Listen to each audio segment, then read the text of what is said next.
لاہور کی قدیم اور تاریخی زمین مغلیہ دور کے بے شمار یادگاروں سے بھری ہوئی ہے۔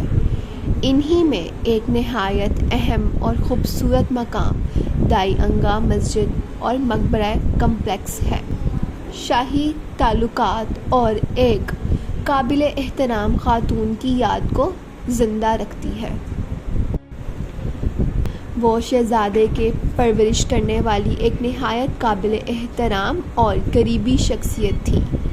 شاہی خاندان میں ان کو عزت و مقام حاصل تھا اور ان کا شمار دربار کی اہم خاتون میں ہوا کرتا تھا۔ یہ مسجد اور مقبرہ مغلیہ دور میں تعمیر کیے گئے تھے۔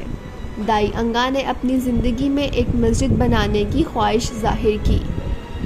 ان کے انتقال کے بعد ان کے بیٹے نے ان کی خواہش اور یاد میں یہ شاندار عمارت مکمل کروائی۔ یہ جگہ لاہور کے پرانے شاہی رستوں کے قریب تعمیر کی گئی۔ یہ پورا کمپلیکس 2 حصوں میں مشتمل ہے، مسجد 1 اور مقبرہ 2۔ مسجد کا حصہ سرخ اینٹوں سے مضبوط اور خوبصورت تعمیر ہوا۔ چونے اور گارے کا استعمال ہوا۔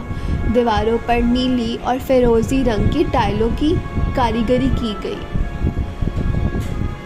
اس کی ساخت مرکزی عبادت گاہ، 3 بڑے گنبد، قبلہ رخ دیوار میں محراب، خوبصورت داخلی دروازہ۔ سجاوٹ نفیس خطاطی، رنگین ٹائلوں کی خوبصورت یادگار۔ یہ مسجد مغلیہ دور کی سادگی اور خوبصورتی کا بہترین امتزاج ہے۔ مقبرہ مسجد سے کچھ فاصلے پر ایک مقبرہ واقع ہے۔ مقبرہ ایک بلند چبوترے پر تعمیر کیا گیا ہے۔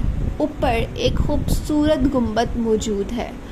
اندرونی حصہ سادہ مگر باوقار ہے۔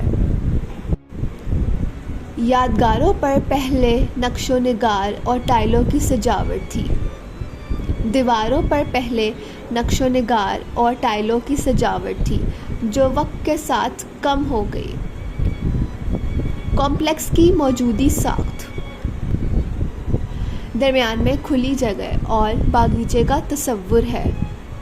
ہوا اور روشنی کی گزر کی خاص خیال رکھا جاتا ہے۔ مضبوط اینٹوں اور چونے سے تعمیر آج بھی موجود ہے۔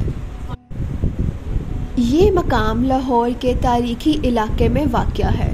مغلیہ فن تعمیر کو سمجھنے کے لیے یہ ایک نہایت اہم جگہ ہے۔ لاہور کے کم مشہور مگر قیمتی تاریخی ورثوں میں شمار ہوتا ہے۔